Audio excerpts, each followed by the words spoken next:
everybody, and welcome to the Pandemic Economy and Beyond, co-presented by the Economic Club of Southwestern Michigan Speaker Series, the Mendel Center at Lake Michigan College, and the Speaker Series of South Haven. I'm Mike Nadelsky, Executive Director of the Mendel Center and Director of the Speaker Series. And I'm Mark Odland, President of the Speaker Series of South Haven. Welcome. We would like to take this opportunity to thank our stage side series sponsors, the Boulevard Inn and Bistro, Honor Credit Union, the Inn at Harbor Shores, Krugel Lawton CPAs, Meyer, Spectrum Health Lakeland, Southwestern Michigan Tourist Council, TCF Bank, and TPC Technologies, and all of our other sponsors and the nearly 200 individual contributors who donated to our Creating Bridges campaign this season. Without their support, tonight's program and indeed our entire unprecedented season would not have been possible. So please visit themendelcenter.com for a complete list of all of our sponsors and contributors, in addition to information about all of our upcoming performances and events. Mark? And I too would like to thank the benefactors of the Speaker Series of South Haven, including the Albemarle Corporation, Bob and Jane Copping, Dana and Teresa Getman, Paul Hicks of Edward Jones, Don and Carol Hodgman, David and Susan Murphy, Mark and Lorraine Odland, Mary Paul, the South Haven Community Foundation, the State Farm Foundation, and Sturgis Bank and Trust. Now, I'd like to introduce our moderator and facilitator for this evening, Julie Cowie. Julie serves as a member of the Speaker Series of South Haven Board of Directors and is an influential voice in our deliberations. She is an entrepreneur and founded Rural Gig, a wireless internet service provider, in order to fill a gap in the affordability and availability of online access in her community. Julie is the project manager for the Michigan Entrepreneur Lab, an accelerator program hosted at Grand Valley State University. She is a former township official, and she has lived in South Haven, Casco Township in Allegan County for nearly 25 years. Please join me in welcoming our MC and facilitator for tonight's presentation, Julie Cowie. Julie? Thanks a lot, Mark. It's my pleasure to introduce Dr. Paul Iceland. Dr. Paul Iceland is Associate Dean and Professor of Economics for the Seidman College of Business at Grand Valley State University. He joined the GVSU faculty in 1995 after earning his PhD in economics from Purdue University. He holds an MS in economics from Purdue and a dual BS in physics and economics from the University of Wisconsin-Madison. Dr. Isley's research interests have led to many local articles and reports that have explored West Michigan's economy. And tonight he turns his focus towards the pandemic economy and beyond. His presentation will be followed by a brief Q&A session, and then a panel discussion where he will be joined by two panelists, Rob Cleveland and Jim Hettinger. So please welcome Dr. Paul Eisley. And I'm pleased to be here this evening, and I hope to give you a little bit of clarity as to where the economy is at and where we believe that it's going. So we need to begin by noting the obvious. The economy fell into a deep hole at an unprecedented speed in late March 2020. This is important to reiterate over and over again, even though the word unprecedented is overused over the last year. What we've seen continuously is that the speed with which it dropped has no historical comparison. So it makes it very, very hard to get a grasp on where we are and where we're heading. It also means that we don't know which markers to look at sometimes. So those old reliable economic markers that we always use to see where the economy is going, often isn't as clear now as it was before the pandemic. And a lot of that has to do with how fast it dropped. So as we go through all this, I'm going to go through the issues with the virus and how that's affecting the economy. We're going to spend some time on how things are different between depending on what type of industry you're in. We're going to go through a little bit about how this affects different demographics. And we're going to end with really looking at some things that we need to be looking at for the next 12 months. So that's where we're heading. And I'm going to start with something I'm going to say over and over during the course of this presentation. This is a virus and a public health response, not a broken economy. Let me say that again. It's a virus and a public health response, not a broken economy. This is not 2007, 8, 9, 10. This is not even 1982, 3, 4. It's not 1991. It's not 2001. This is all about virus and how the policies around the country have been designed to try and keep that virus at bay. So to remind you, since it's now been a full year, what we really had was last March, as we went into March, the majority of the states instituted some sort of restriction on gathering. Maybe not as many people in one place, maybe starting to close some schools. When we reached the end of March, virtually every state had moved to a stay-at-home order of some kind. Some didn't call it that, but functionally it was the same thing. But they all defined it differently. So here in Michigan, we defined construction as non-essential. We were one of only 5 states that did that. So we had a much harsher shutdown. That's one example. But here in Michigan, our shutdown was much harsher than it was just across the border in Indiana. A lot of that had to do with what we saw going on in Detroit. And in Detroit, we had a public health emergency that was amazing. It required a lot of action. And I'm not here to second guess or to provide support for whatever policy decisions were made. I'm here to say, how did that affect the economy? All right. And what we have seen after the fact is that in almost every country that got it under control and almost every state that's got it under control, we have a second jump in cases. Often those happen in nightclubs and bars or large venues where people have gotten together. So this is about people having contact with other people. This is really important because those types of industries are going to be most negatively affected as we walk through this discussion, right? So where are we at? So we have this pandemic. I have to spend some time talking about the pandemic. In fact, what I can tell you is last March, as I was using economic indicators to try and tell you where the economy was going, I was wrong all of the time.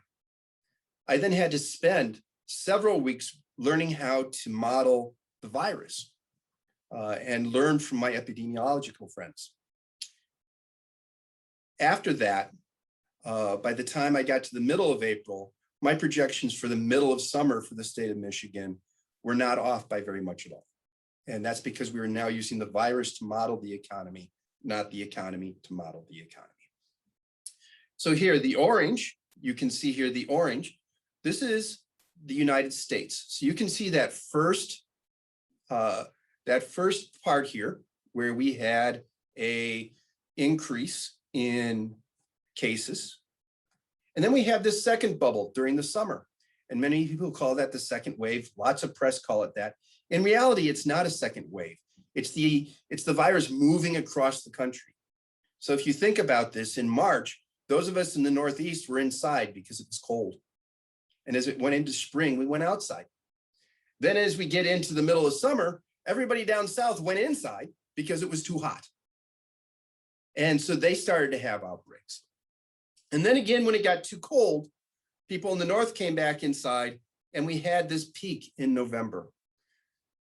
And then after that, it's dropped. We've seen a little bit of an increase since that time nationwide. So this is all about how the virus is moving across the country. Here in Michigan, you can see this initial spike way over on the left.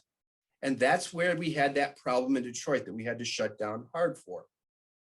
By the time we got to summer, we were opening up, and you can see all summer long, we had this beautiful summer.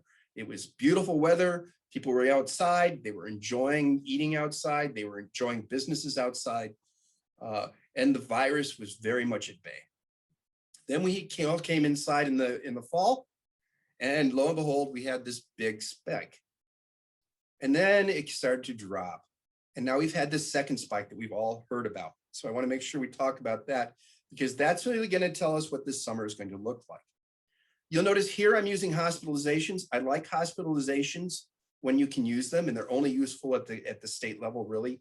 But I prefer those, even though they're a lagging indicator, meaning they're showing what happened in the past. They're not telling us what's happening in the future, because you only go to the hospital if you have to go to the hospital. Whereas if we're looking at positives, it could just be a reaction to the number of tests being made. So these are pretty strong numbers. It really tells us the waves that happen. So now if we look here more closely at Southwest Michigan, you can see that late summer surge. This little bump here right after the surge, that's the Thanksgiving bump.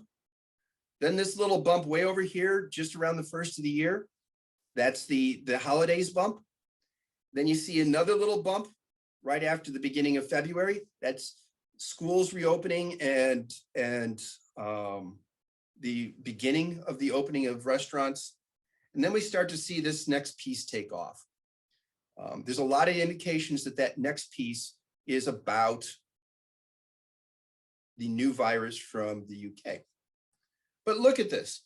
This on the west side of the state is nowhere near the peak that we saw last November. So let me take that just a little bit deeper. Here's Kent County, where Grand Rapids is, the big population center on this side of the state. And you can see it's a little stronger than you saw in the more rural counties and down there and down in Southwest, but it's still nothing compared to that November peak. But if we look at the east side of the state, it's worse than what they had in November. And in fact, that's up and down the east side. This is bad news for us because we've gotten a lot of bad publicity about how bad the virus is all the way across Michigan. And in reality, the depth of that is mostly happening on the other side of the state. So we need to be thinking about that. We need to be proactive about how we're going to sell what Michigan is as we go into summer. So how did this affect the economy? So here in the United States, you can see that goods producing, manufacturing dropped, and employment dropped by about 12% in April of 2020. And then it came back, and it's slowly been getting better ever since. You can also see service providing dropped even more, down to 15%. And then as things start to reopen, we had that fast come back, and then slowly after that point. Here you start to see it bend down, and that's because of that second group of, that second phase with that November, early December rise in cases. And I want you to remember what these numbers are, all right? Goods producing was down 12%, and service providing was down 15%. Here's Michigan. Notice goods producing down 25%, service down 35%. Let's do that again. Service providing from down 15% to down 33%. Think about that. That's the depth of the shutdown that happened in the Michigan economy as a result of the reaction that we were having to what was happening in Detroit. In fact, many studies now show that Michigan's shutdown last April was the hardest shutdown that we saw across the entire United States, especially in its depth of its effect on the virus and its depth of the effect on the economy. Okay. However, what I want to do is get down here to the end, and let's dial back down to Southwest Michigan. And I want to tell you that you've been listening to the news, and it's telling you how awful it is. We have 8 million people unemployed. Or not working that were working before across the United States. We have all of this unemployment, all this need. This is the change compared to February 2019.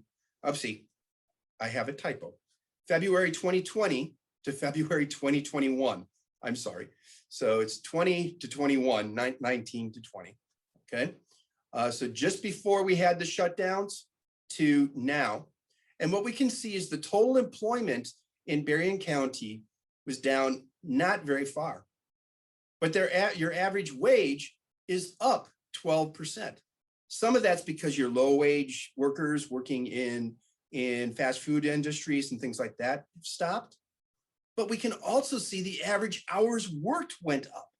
So the average hours worked went up 6.5%.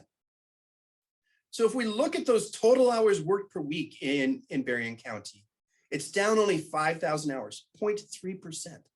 And in fact, the payroll that went out every week is up 4.5 million over what it was last year at this time. All right.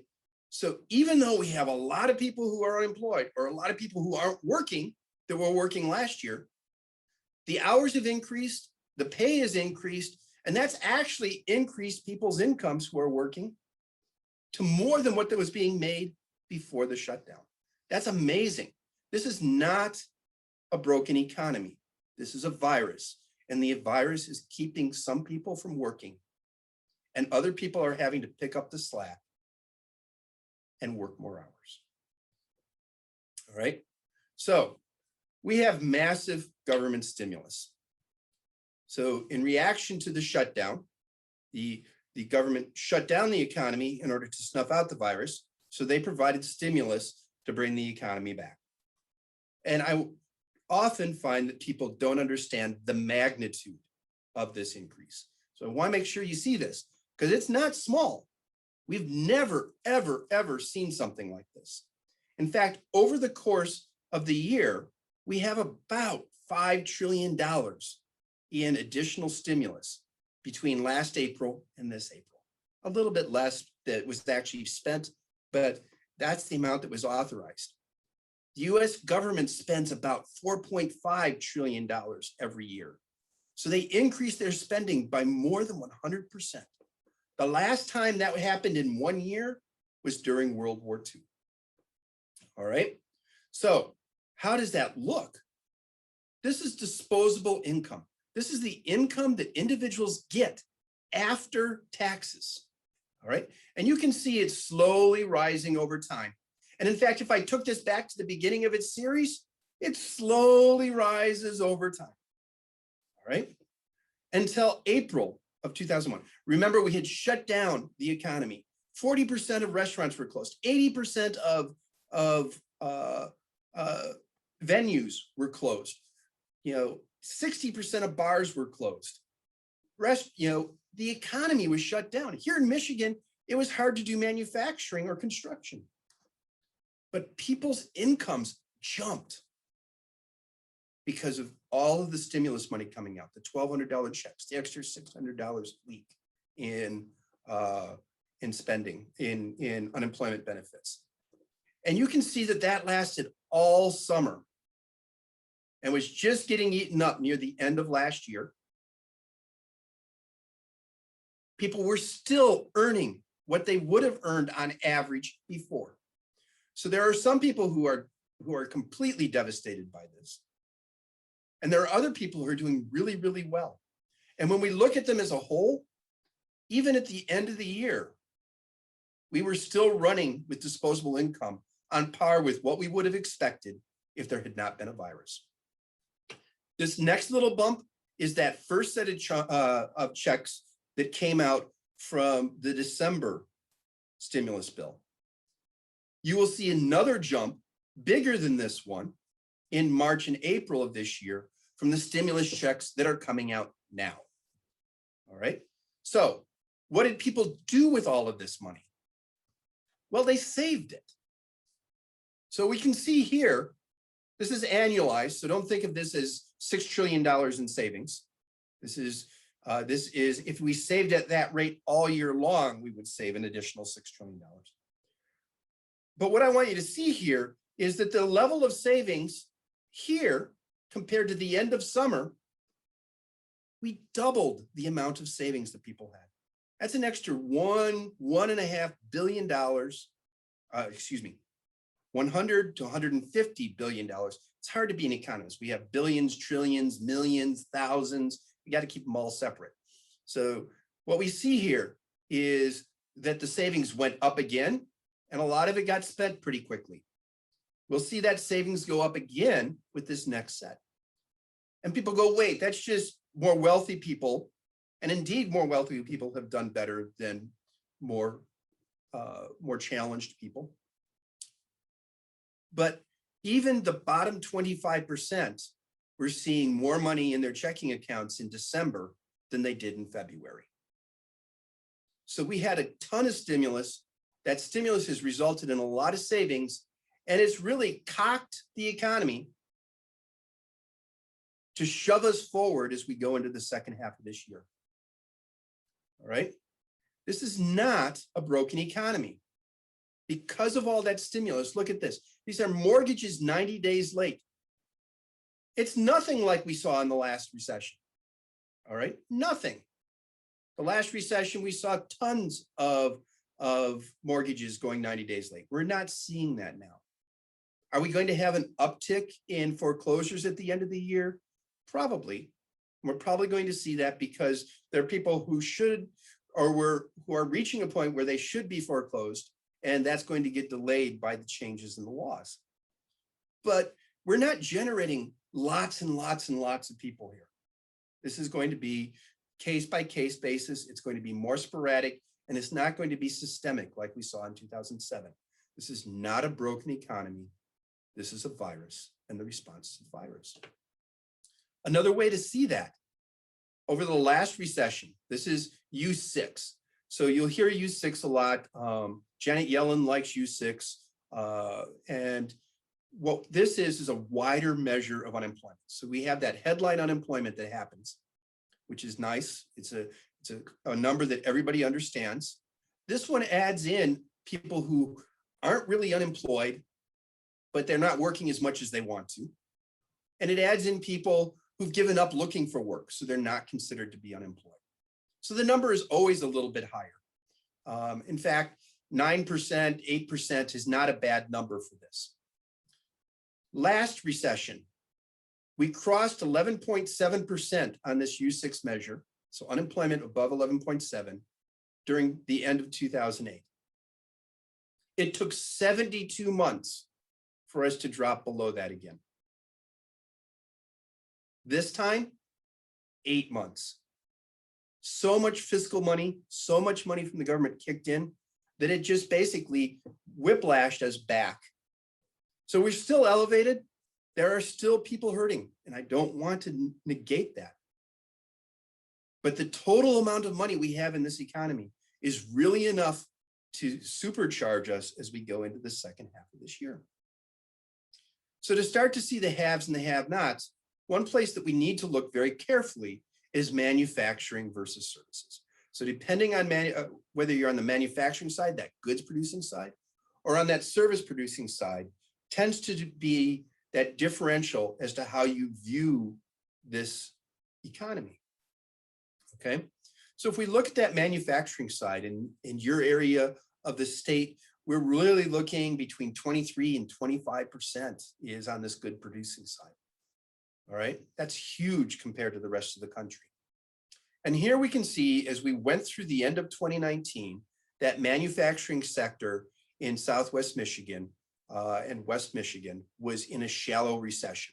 So we were seeing a slowdown. It was slowly getting worse. Excuse me, the orange line is a long run trend. The blue line is a short run trend. So if the short run trend is below the long run trend, it's pulling us down. Above zero means we're growing, below zero means we're shrinking. So you can see we're slowing down, slowing down, and then we start to shrink near the end of that year, and we start to rebound. Then we have the shutdowns, and those shutdowns really pull down new orders. A record jump, boom. But we came back really, really fast, really, really strong.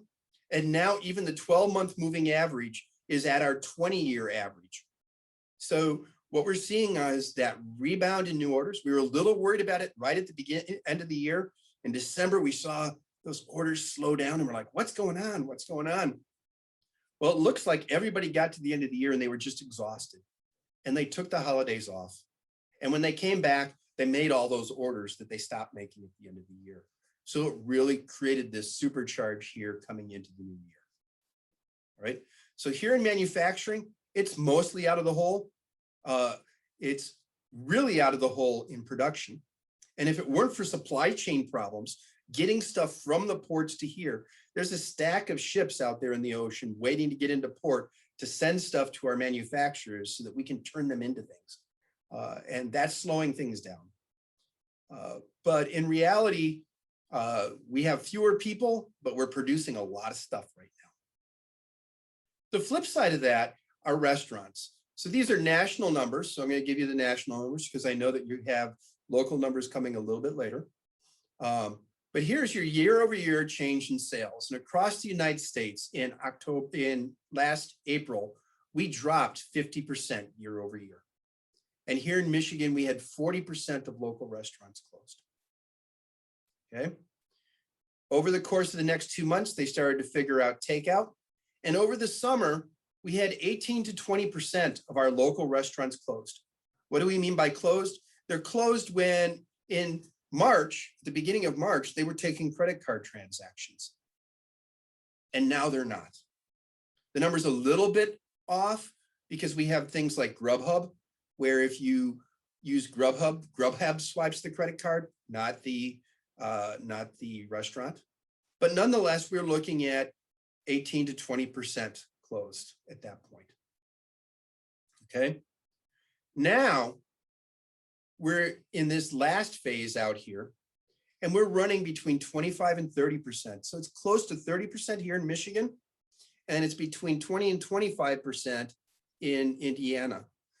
So Indiana had those looser regulations, and so more of their restaurants survived through the process. Whereas here in Michigan, where we had that harder shutdown, you can see we have lost more of those local restaurants. This doesn't include your big chains and things like that. They have access to other types of credit to keep available. And because of this, when we talk to CEOs across West Michigan, we can see that there's a dichotomy happening. 20% of them say, you know, we're not going to get employment. We're going to shrink this year. Well, yeah, 20% of those restaurants are closed. 10% of your retail, 40% of your bars. All right. But we have nearly 50% that say they're going to grow fast. They're going to try and get as much as they can. And in fact, we can see that when we talk to those businesses on whether they think they're going to be back to pre-COVID levels. We have a sizable chunk here, about 20%, who don't think that they're going to be back this year. But we have this large chunk, blue, orange, gray, that say by the end of this year, they expect that their output will be what it was before COVID. Now, there's a little bit of optimism there, but that's what they're telling us. All right. So there's a difference between the service sector and the manufacturing sector. There's also a difference on demographics on how people were affected. So one of the startling things about this recession is it was our first women's recession. Now, women are often affected in recessions very, very badly. But here we're talking about the job market, all right? And what we can see is that the women's unemployment rate jumped above the men's unemployment rate and stayed there for most of the year. That hasn't happened in recessions. That doesn't happen in recessions. Why? Because men have greater representation in cyclical industries like manufacturing, and women have greater representation in non-cyclical. 75% of the workers in healthcare, 75% of the workers in education are women. Those are non-cyclical. But this time, those industries shut down really, really hard. Remember, we were treating a lot of people with COVID, but we weren't doing hip replacements. So lots and lots of people in healthcare lost their jobs early on in all of this. Now we have a second issue. This is just the unemployment rate. How have women reacted compared to men in the workforce? And what we can see is that the orange line, the women labor force participation rate, dropped more. Okay, so it's not the rate, it's the total number of workers. So we've lost more women workers across the country than we've lost men. And that stayed true all year long. And notice that it widens as we go into October and September. All right. So if I was in an audience, I'd say, hey, what do you think this is? We're not in an audience. So I'm going to say we went back to school and we had at least one of the workers in the household had to stay home to homeschool the child or make them go to their Zoom sessions or do those sorts of things. And what we see, at least anecdotally, is that more women were required or forced or made the choice to do that. All right. So one of the fears is that those women won't make it back into the labor force. And the other thing that we saw is that it was more women who were mid-career who made that decision. So there's a lot of early evidence, and we'll see if this is true 2 or 3 years from now. But right now, there's a lot of early evidence that those women who were moving up the corporate ladder, who were in the middle of that game, made that decision to stay home with a child because they were already further into their career when they had children of childbearing age.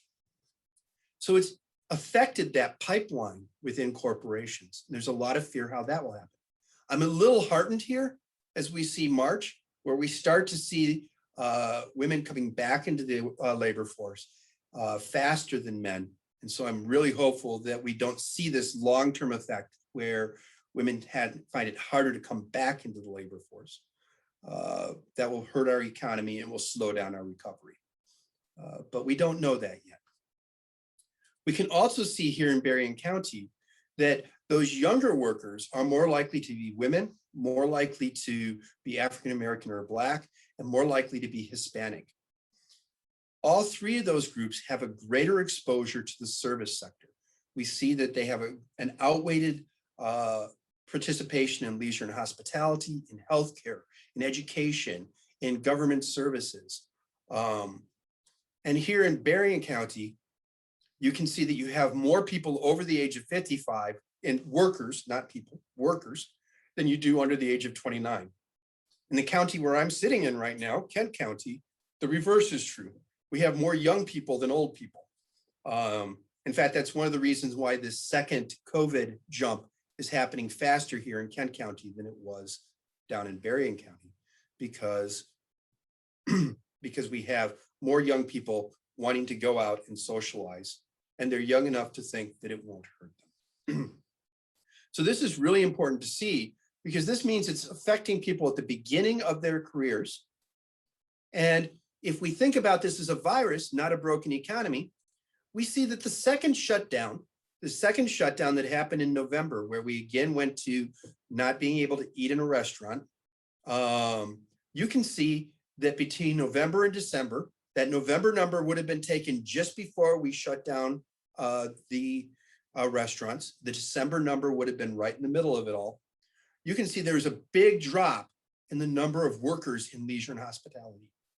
And remember, there's a higher proportion of women, Hispanics, and African Americans working there. The reverse was true of manufacturing. In fact, in Berrien County, we saw an increase in manufacturing workers in that time frame.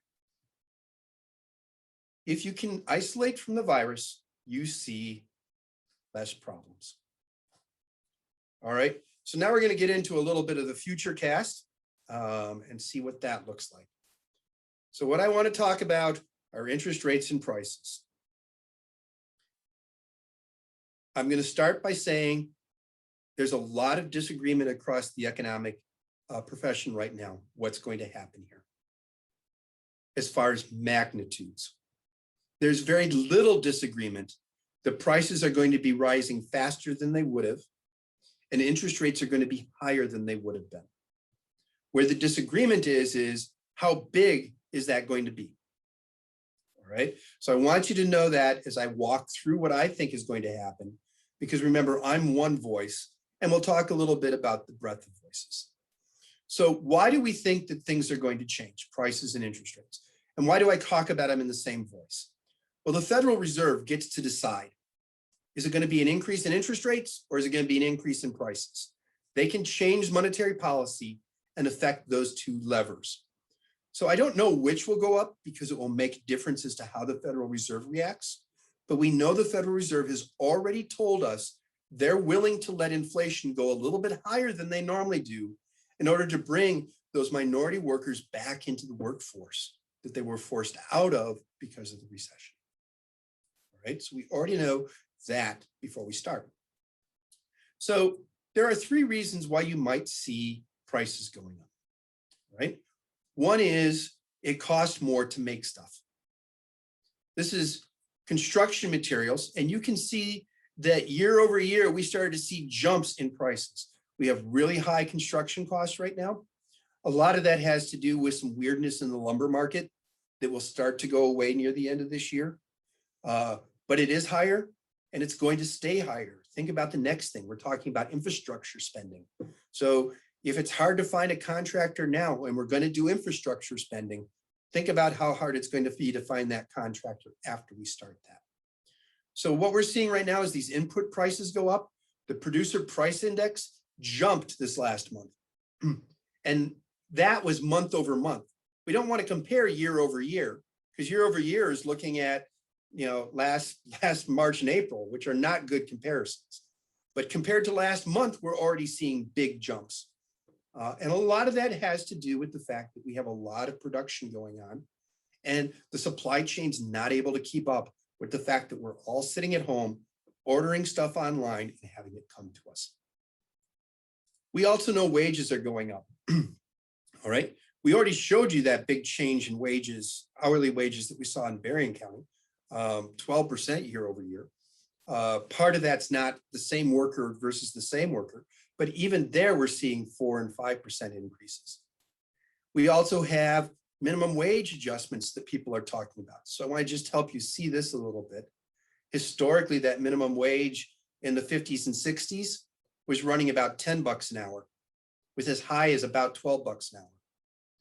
Then in the 80s, 90s, 2000s, it was running about $8 an hour, just a little bit shy of it. This is adjusted for inflation so we can compare it across time. What we can see here is that some of the things that we're hearing about for minimum wage, and not only the minimum wage, but the minimum wage being given by corporations like Amazon, Target, Walmart, are all pushing it well above these prices. That's going to create wage inflation. It's going to be more expensive to build things. And the last place where we see things is money. If we push more money out the door, it gives more money for people to buy things, but it also makes that money worth less. What does that mean? It means the prices go up. All right. So we can see this huge jump in the money supply. All right. Where things jump by about $4 trillion. It looks like a little bump here. That's $4 trillion. That's a lot of money. All right. They monetized the debt. So we created that excess debt. The Federal Reserve bought that debt and gave dollar bills out to society for people to spend. It created liquidity to keep us from crashing. All right. When you build those things together, we look at this as the risk. Don't think of this as an interest rate, please. Don't misread it. This is not an interest rate. I'm not claiming interest rates are going to go up like this. This is risk. And this is the risk for increases in prices or interest rates. And what we're really seeing is that between February of this year and February of next year, the expectation was for between 150 and 250 basis points increase in the interest rates and prices. So what's a basis point? So 100 basis point is changing changing things by 1 percentage point. So if inflation was going to be 1%, it's going to be 2%. If it was going to be 3%, it's now going to be 4%. If interest rates were going to be 1.5%, they're now going to be 2.5%. So what we're looking at here is between prices and interest rates, that we expect to see that increase of about 2 percentage points. That's not tremendous, but remember, that's effectively the same as taking $1,000 or a little bit more than $1,000 out of the pockets of the average family every year in the form of higher prices. Okay, and a lot of that's happening because of the speed with which we're going to come back. We're going to come back that hard because of the amount of stimulus that we put in the system. All right, so what should you be watching? Do not watch unemployment. It's a useless number right now. Don't look at it. It's going to mislead you. Don't think about it. Do watch hospitalizations for COVID. We should start to see those drop here in Michigan as we hit the beginning of May, and then they should continue to drop through the summer unless we start to see some new variants start to come into play. All right. If it does continue to drop, then that at end of the year, seeing 5-6% growth at the end of the year is very, very plausible. Some of the more optimistic analysts are even talking 7-8% growth near the end of this year. So that's going to happen. Do watch passenger miles and border closures. That's going to tell us whether we're going to have problems with supply chain and the ability for businesses to cross borders. All right. Do watch consumers. I never, ever, ever watch consumers. Consumers are the last people to know something's going to happen. Why am I watching them now? Because they have 150, by the time we're done with the next stimulus, they're going to have $250 to $300 billion of excess savings compared to what they normally have.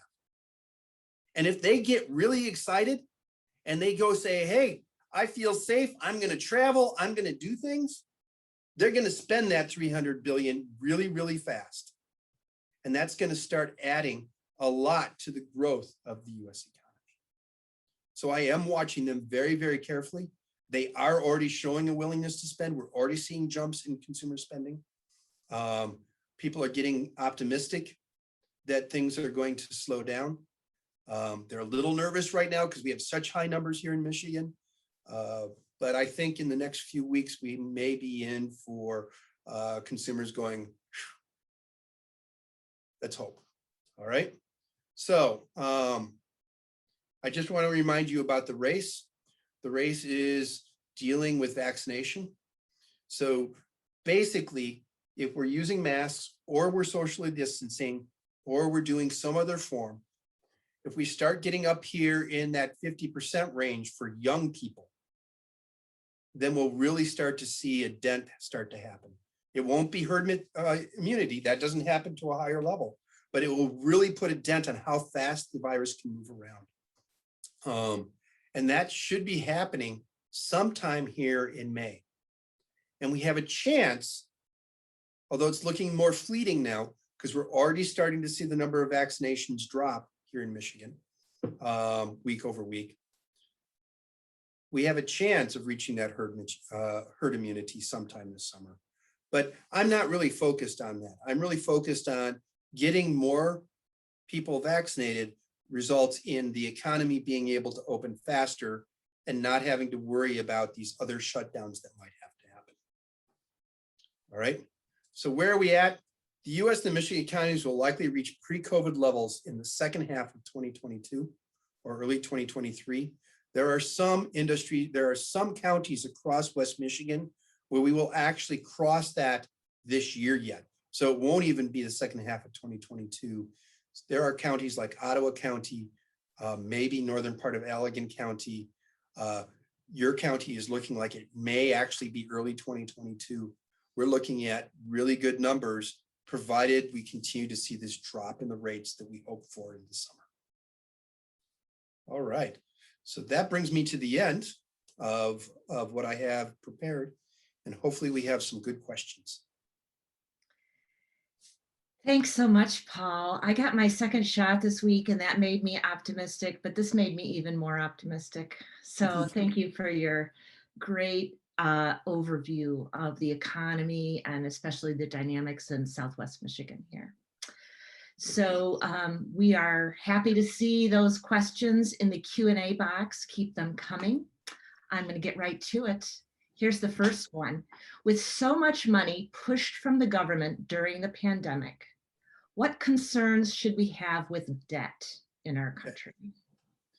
Well, this is a really interesting time in the United States. It's a little weird because even though we're borrowing more, our debt service, the amount that we have to pay to maintain that debt, is going down.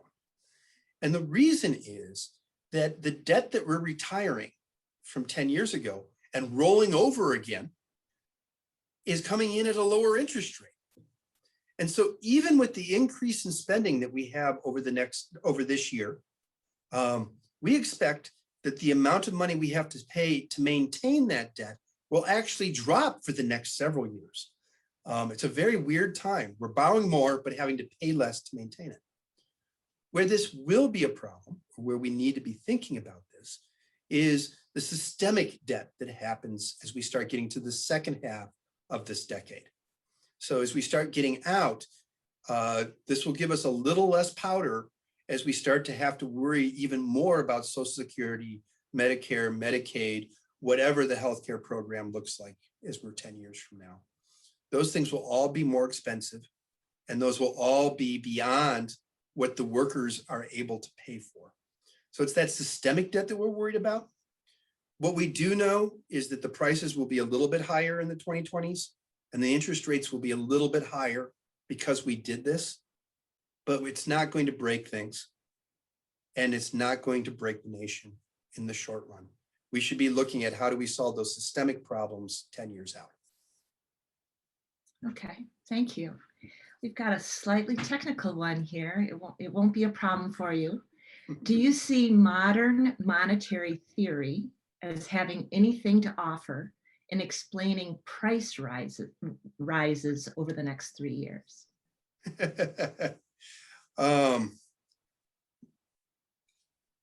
Modern monetary theory means something different to economists than it does to politicians. And most people who get their information about this are getting their information about this from the media and politicians and not economists.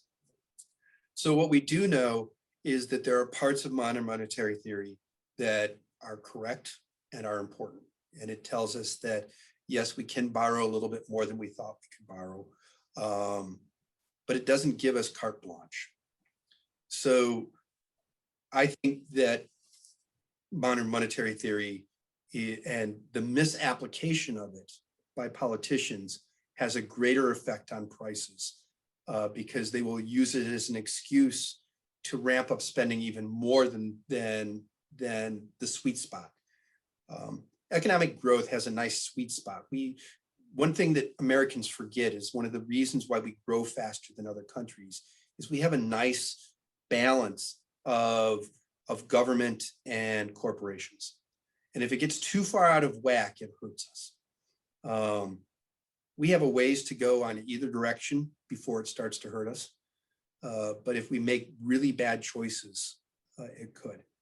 So I've sort of skirted around the question, but I don't think that modern monetary theory itself is going to tell me about the prices. I think the misapplication of modern monetary theory by politicians is the greater risk. So you talked a little bit in your presentation comparing Michigan's closings to Indiana, for example. Here's a question from one of our listeners. Have you looked at any comparative economic data comparing Michigan versus states that have less restrictive public policy reactions? And what does that tell us? What does that tell you? Will you expound on any of the things you said earlier? Yeah, I can tell you I haven't done a detailed study yet because really the data is still all just coming in. But we do have observational and we do have beginning preliminary sets of information. What we can tell you is that the types of shutdowns that we saw in Michigan versus Indiana, so let's just use that comparison, is that we were able to slow down the total amount of transmission by a greater percentage last year than occurred in Indiana. Okay. Now we had to do that because Indiana did not have what was happening in Detroit. But we saw that happen. During the same time, we saw a much different change in our unemployment rates. So we saw far more people unemployed. We saw far more businesses close. So we already know that, about 5 percentage points more, between 5 and 10% of more restaurants closed in Michigan than closed in Indiana. We know that the total expenditures was different in Indiana than it was here. The good thing is that here in Michigan, we have a much higher weight of manufacturing. So one of the things that's odd here in Michigan is that the service sector, once we started to come back, didn't diverge very far from the manufacturing sector. And that happened because so much money was being created on the manufacturing side, and that was able to move around in the economy and keep everybody afloat. So there's a couple different things happening here. Those shutdowns made it much harder in the service sector. But because of the balance of things here in Michigan, it might not be as bad as it looked. So what we'll be really looking for is a year from now to see whether there's any lasting effects from all of this. So the fact that last April, we saw almost twice as big of a drop in employment in Michigan as they did across the United States. Okay, if that goes away, that's not so bad. If that continues to result in Michigan performing below everybody else, that will be the story. And we'll know that next year, not this year. Thanks. Here's a simple question from Jill Plesher. Do you think in the near term, wages will go up? Yes. In fact, the 2020s will be the year of, will be the decade of labor. What we have right now is we have a lot of people leaving the labor force. We have the baby boom generation reaching that age where even if they stay in the labor force, they may choose a job with less stress. We're seeing that move happen. And in fact, that's one of the arguments that's happening right now about how fast the labor force will come back, is how many of these people have left the labor force for good. And it's going to be more this time than it was the last time, because the baby boomers are 14 years older this time than they were the last time. So we have that happening. At the same time, we see different behaviors and fewer high school students graduating. So for the next 10 years in Michigan, we have 1% fewer graduating seniors every year. So we have fewer people coming up from the bottom. We have people rushing for the exits on the top.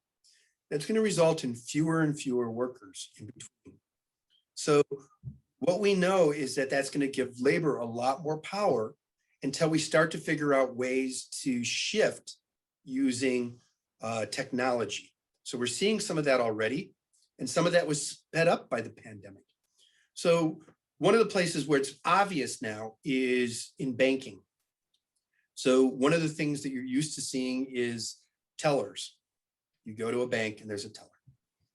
Now, my students have never seen a teller because they would never go to a bank. But my dad always goes to a bank. And so banks continue to have tellers because people like me and people like my dad will still go and see them. My dad had no idea how to do online banking before the pandemic. Now he does. Yeah. Whether he decides to continue going back to the teller, he probably will. But lots and lots and lots of people have learned how to do their transactions without going and seeing a person. And we're seeing banks close branch offices all over the United States because they're not going to need as many. All right. So there's going to be some shifting around of the skills that people need. And if you're doing a transactional job, if you're taking money from one person and giving it to another person, or you're moving a piece of paper from over here to over here, your job is at risk from AI, from online ordering systems, from Bitcoin, from blockchain. And if you don't go up the value chain in jobs, your wage will go down if you can even find a job. So those types of jobs will be under pressure. But as a whole, people who are moving into the jobs that aren't transactional are going to see their wages go up and go up faster than we have over the last decade. Okay, we're going to take one more question right now, and then we're going to have a panel. So here's one more question for you, Paul. Will the rise of cryptocurrency during the pandemic affect the economy in the future? The second part of this is since it affects government currency. You can talk about that if you want. Yes, and I have no idea. So yes, it's going to affect things. And I've read lots of papers who say it will affect it this way, and lots of academic papers that say it'll affect it this way and this way. What we do know is that over the next 10, 15, 20 years, the central positioning of the dollar in the world economy is going to erode. And cryptocurrency has the ability to have that happen faster. So whether you believe in modern monetary theory or whether you are more traditional in your economic thought processes, what that means is the ability of the US government to borrow at the low rates that we can now starts to go down. So it's less of a problem right now. Again, as we start looking towards the end of this decade, we start to worry about how that change in the dollar in the worldwide stage affects our ability to borrow money here in the United States. We borrow money really cheap here. We borrow it cheap here because everybody in the rest of the world wants to have dollars. All right, thanks a lot so much, Dr. Isely, for your presentation. We will have more opportunity here to hear from you. We're going to have more Q&A, but first we have panelists, and they include Rob Cleveland, who is the president of Cornerstone Alliance, and Jim Hettinger, president and CEO of Jim Hettinger Urban and Development Services, LLC. So both gentlemen are going to offer brief introductory presentation, providing some background on their experience and their perspective. So let's hear it. Thanks, Julie. Asking two economic developers to be brief. Jim and I are going to fight over the seconds, but really great to be here. And like everyone else, I was incredibly pleased to hear Dr. Isley say that the economy is not broken. We certainly agree. What it definitely is there's been an uneven recovery. And so I'm going to go over a few slides here just to try and be as brief as possible. First thing I want to talk about a little bit is to educate everyone on some of the programs that have been initiated here in Berrien County and how they've helped businesses. So hopefully everyone's aware of the Paycheck Protection Program, the PPP, been a very visible program and hugely successful for the companies here in Berrien County. The first round, over $59 million, was pumped into the Berrien County economy. And that's just the first round. So there's been an additional round and additional dollars to come our way, which has been helpful. There was also several grant and loan application processes through the state of Michigan. Over $1.7 million went directly to Berrien County businesses. 280 grants and loans, and over half of those loans went to female, minority, and veteran-owned businesses. Those are the state and federal programs. And one of the things we thought about initially was we needed to make sure there was a program locally to help fill that gap. So we partnered, Cornerstone Alliance partnered with the Berrien Community Foundation as well as the Southwest Michigan Tourist Council. And we created a program here locally for Berrien County businesses called RAMP. And that's the Rent and Mortgage Payment Program. And it was very successful. And that businesses were able to help pay their mortgages and rent during difficult times when they were closed. Over 60 businesses took advantage of that program, and that provided zero interest loans to those companies. And to date, more than 475 businesses have been given one-on-one assistance. Without a doubt, the biggest impact, the biggest sector that felt the largest impact has been hospitality. So here are just a few facts to talk about that highlight some of the things that we have seen here with some of these businesses. And Dr. Isley touched on a few of these. So the hospitality workers have been subject now to 2 shutdowns and currently some additional restrictions. And a number of those hospitality workers that wanted to continue to work went across the border to Indiana. So they were able to find steady work there. And so our hospitality industry, in many cases, lost a lot of good workers. And now here we are in April. And what is unprecedented, truly unprecedented, is the lack of hospitality workers. And we're seeing that nationwide, but certainly here in Southwest Michigan, and I believe more so because we're a border community, strictly because of the policy differences between Indiana and Michigan. Those workers were able to go to Indiana, many of them, and find steady employment. The border impact has been huge. There was just a recent study that came out with some fresh data from 2020 that showed direct spending in restaurants. And that study was done by Top Data and Zenreach. And they found that in the state of Michigan, there was an 11% decrease in restaurant spending in 2020 versus 2019. And in the state of Indiana, there was a 15% increase. That is a 26% difference between the two states. And again, primarily driven by policy. The fact remains, according to the state's own data, restaurants, bars, breweries, wineries have accounted for 5% of the COVID outbreaks, and less than 1/3 of those cases have been involved by direct restaurant patrons. So the other industry that's really hurt the Southwest Michigan economy has been business travel. And it'll be no surprise to anybody that there's been more than a 50% reduction in business travel in 2020. That business travel is now starting to pick up. Again, as Dr. Isley mentioned, travel mileage and passenger mileage is going to be a key to watch out and get a good idea of how the economy is recovering. Some complexities, a lot of complexities to business travel though, and I've listed those. You know, many companies are still restricting business travel on their employees, but some states are open for business, many of them who don't have current travel restrictions on visitors. And many states, the key is considering legislation to help protect the companies from potential liability as they send workers back to business travel.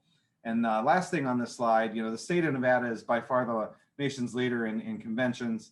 And the governor recently announced there that they plan to reopen at 100% capacity by June 1st, while still maintaining their mask mandate, which reiterates that you can do business travel and you can still do it safely and effectively. And many of the states are looking to do that. Last thing I want to touch on, and again, Dr. Isley touched on this a little bit, we don't really focus on the unemployment rate either because it doesn't tell a very good picture. The biggest issue here is labor rate. And when you have people leaving the market and not as many filling the market, you run into big problems. And here are some Berrien County numbers. So the most recent figures show 70,407 people are in the Berrien County workforce. There are 155,000 people in Berrien County. So today, roughly 45% of them are participating in the labor force. Give you some perspective on that. 1 year ago today, 73,000 people in the workforce in Berrien County. So in just 1 year, 2,600 less people.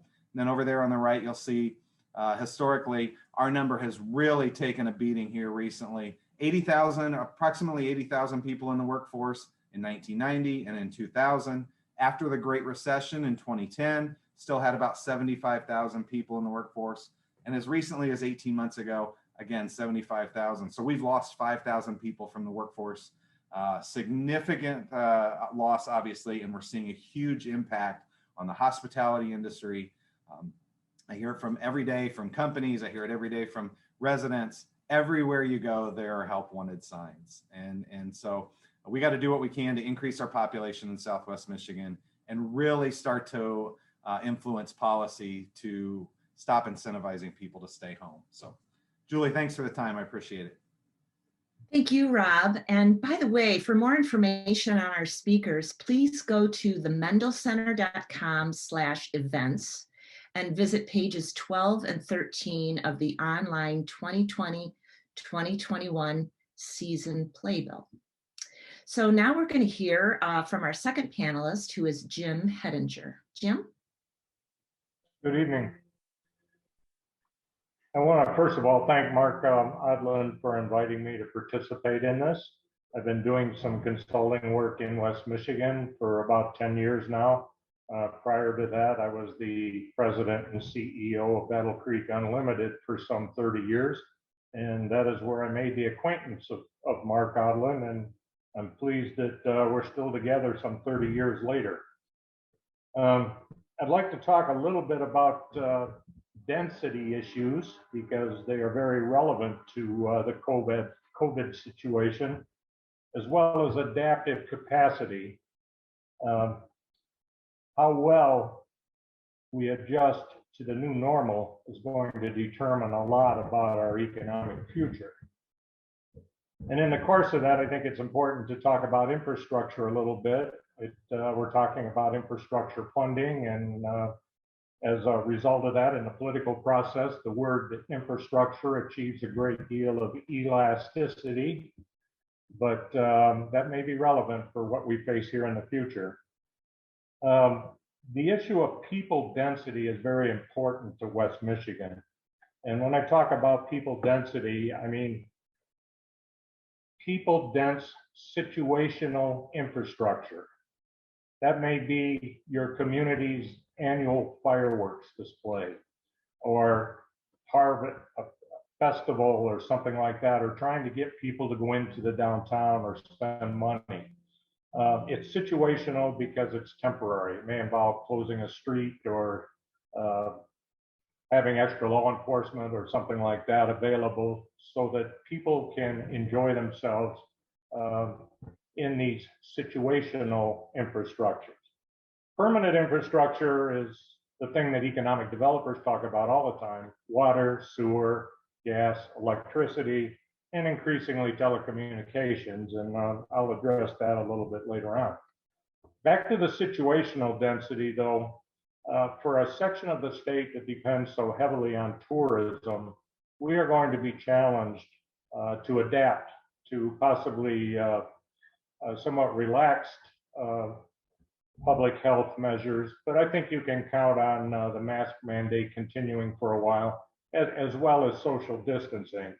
And having done work in South Haven, it's always a great pleasure to see thousands of tourists walking up and down the downtown, patronizing the stores. The question is, can that be maintained in the new normal? And if it can't, then the challenge is there to adapt to the new situation, to preserve our businesses and preserve the cores of our communities. The people dense permanent infrastructure readily translates as someplace like Chicago. It appears that there's an out-migration from our large cities. We already knew going into this that about 60% of the US workforce is location indifferent. They can work anywhere. There is a virtual certainty that COVID has increased or will increase that percentage. In fact, I heard a study the other day that 3 out of 5 people who have been previously confined to a workspace in the company were then, because of social distancing and problems in the workplace, worked out of their homes, liked it so much that now 3 out of 5 say they're not coming back. And relating back earlier to Paul's comments about the strength of labor in the 2021 going forward, that's going to be a strong bargaining chip for many people, whether or not they do show up at the workplace. But we know that there are and there will be more people working from home than ever before. Basic contact and communication between human beings has really changed too. In terms of the larger cities, that permanent infrastructure, if the out-migration is taking place, and I believe it is, it's assumed that disease spreads faster in people dense infrastructures, violence is more likely, and many people will say the taxes they pay for the public services is a lousy proposition. I don't know how long or how significant the out-migration may be, but I've lived in the area for over 30 years, and I've seen more Illinois license plates in January and February than I've ever seen before. And in talking with a number of the public school people, I found that the homestead property tax exemption is increasing as people create primary residences out of their secondary residences, and this does have an impact on school funding. Beyond the infrastructure, the pandemic economy ought to drive home the point that we at the local level need to work really hard towards balancing our economies. In December of 2019, the South Haven Economic Development Strategic Plan was released, and it called for a reduction in the disproportionate reliance on tourism. Not by reducing tourism, because it's been a very, very good thing, but focus on building other parts of the economy: manufacturing, healthcare, education, and food production research. We have to remember that we live in one of the strongest agricultural production areas on the planet. Our agricultural diversity is maybe first or second with the state of California, but Michigan ranks in the top 10 in the production of 45 different fruits and vegetables, and that's because of us, and people will have to eat. The economic interface between Michigan and Indiana has been an important subject to hear. I have seen a great deal of interface between the small towns in southern Berrien County and the medium-sized towns in northern Indiana. It's creating an economic activity that's quite disrespectful of political boundaries. But this is the way people have lived in southern Berrien County. It's part of their daily lives. They see advertising from the Indiana markets, and they will respond to that. The real question is, how much did we lose as a result of the lockdown in Michigan? There was already a flow of money across the border. When you close down a larger number of Michigan businesses, it accelerates that flow. And I think Rob pretty capably articulated some of the consequences of that. You're raising some great questions, and I'd like to open it back up to our three panelists. Thank you so much, though, Jim and Rob and Paul, back again. We have some questions in the queue, and I'm going to just pick right up where Jim was talking about employment. We've got a couple of questions here. One is, what can we do to stop unemployment benefits and get people back to work? Thousands of jobs are available in manufacturing, agriculture, and hospitality with no one applying for these jobs. And a related question I think you can answer in the same breath: what effect will extended unemployment benefits have in Michigan? Who'd like to jump in? Go ahead, Rob. I'll just add quick, and then Dr. Isely can add on. It's going to continue to be devastating.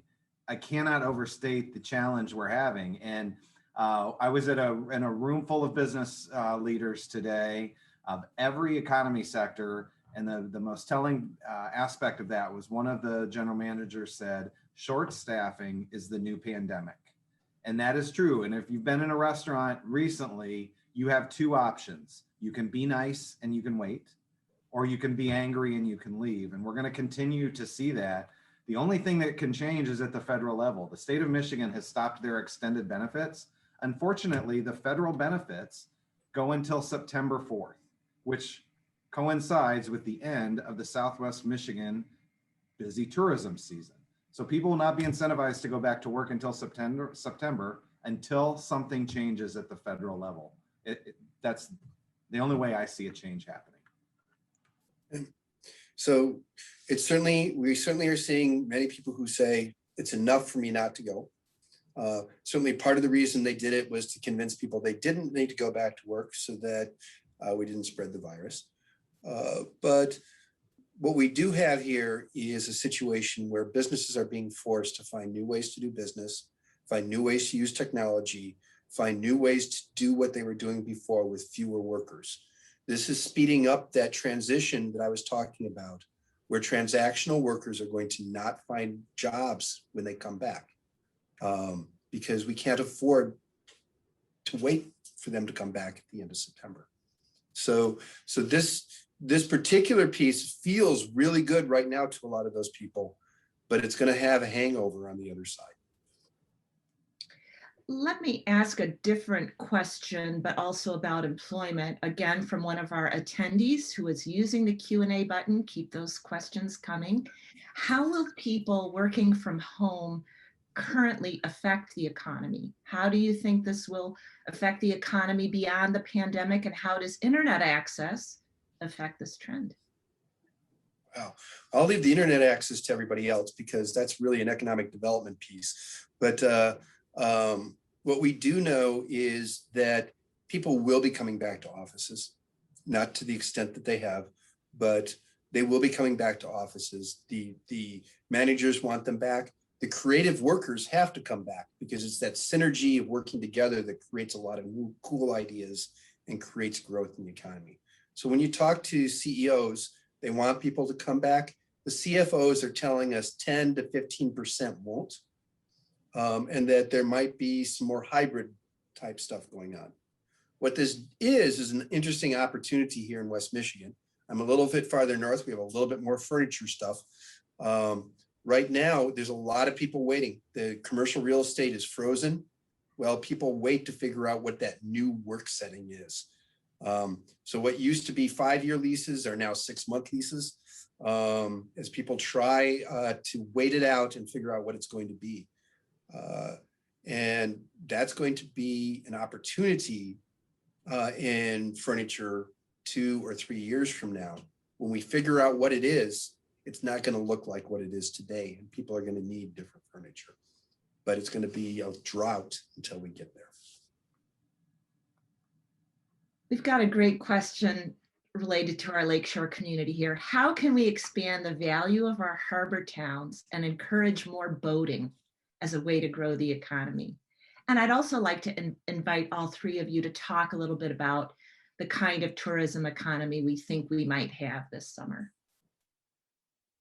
Yeah, I'll jump in first with some very transactional and physical development aspects. So Cornerstone Alliance actually has been working for a number of years with the Berrien County Economic Development Corporation, and we're trying to expand access to the harbor. So it's a great question. Having more transient boating slips. We're going to be building 3 new stops in the harbor, in Benton Harbor, that are going to increase mobility and access to the harbor. So we definitely need to continue to invest in transient slips and more infrastructure in the harbor to encourage transient boaters, no doubt. So that's what I'll add. Anybody else? Yeah, go ahead. I was about to say it would certainly augment what Rob said if we were to have a serious look in our region into the whole area of marine technology and skills development, because there is a future in this, and it is a high-skilled, high-wage profession. And like everything else, there's a shortage of workers in this area as well. But this is something we can fix through application of our educational institutions and other educational outlets. So I'll take it at a little bit higher level really quick. Sure. What we really see right now is a lot of people are still very skittish about getting on an airplane. A lot of their destinations aren't very good.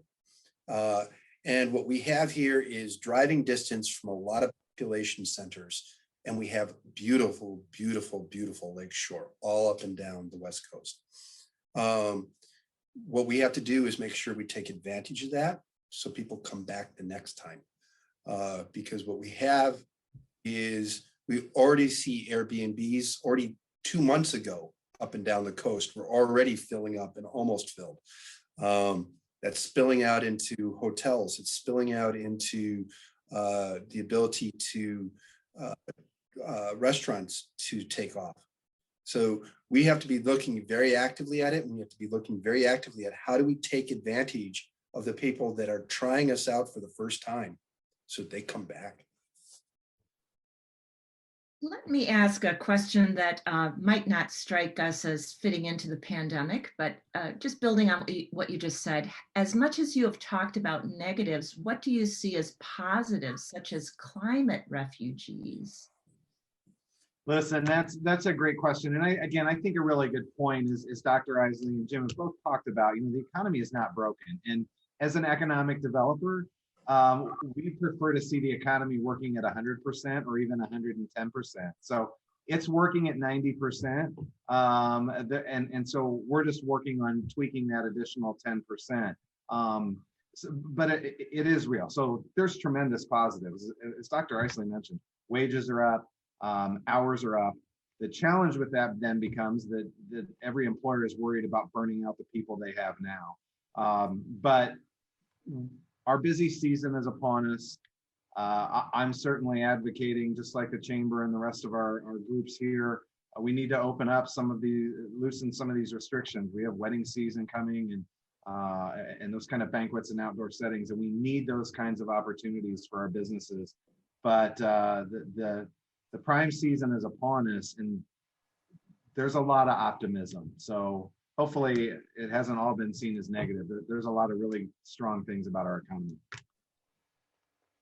Here's a question. Is there any data showing that businesses will be spending more in markets to acquire new customers as opposed to continuing to tap their current customer bases as evidenced during the pandemic? Well, the standard strategy that we would teach is that during a downturn, when you don't have your entire workforce devoted to, and your entire energy devoted to serving your current customers, is the time where you should be looking at investing and doing those sorts of things. It's certainly part of what we teach when we do these things. And we've seen it in past recessions. It's a little early for us to have seen it in this one. And this one's a little odder because most of our recessions start on a goods producing side. This one is a service producing side. So I don't know how effective some of those strategies will be. I wonder if there are things that you would like to say, you panelists, to just clarify comments or enrich and build on what you've heard from the other panelists.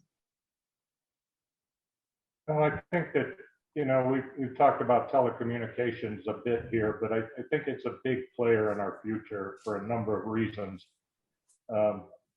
I guess the most craven reason is that the government, federal, state, various commissions and all of that are allocating tons of money for broadband development, particularly in the rural areas. This might be a time to think about how we educate our children. We're talking about reimagining things. Maybe the application of telecommunications, which I've argued for a long time in education, is finally here.